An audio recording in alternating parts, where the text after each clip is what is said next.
Hello po, andito na naman po ulit ako para magbigay ng pika-pikang balita patungkol sa showbiz.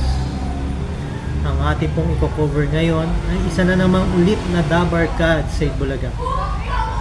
Siya po si Miles Ocampo na patuloy na umarangkada ang showbiz career.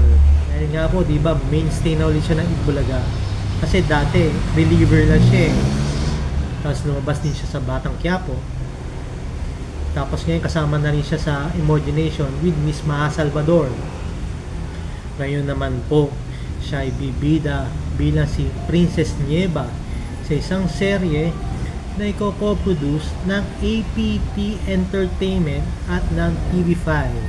Ito ang Padjak Princess na mapapanood tuwing Lunes hanggang Biyernes. Ang bali-balita nga rin po tuwing umaga po ito ipapalabas. So malamang magkakaroon po ng time slot adjustments doon sa mga existing morning shows ng TV5.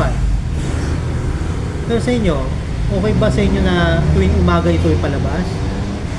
Kasi para sa akin, mas okay kung after lunch, diba? After ng Itbulaga. Kaya yun, abangan na lang natin ang susunod pang balita tungkol dito sa seryeng ito.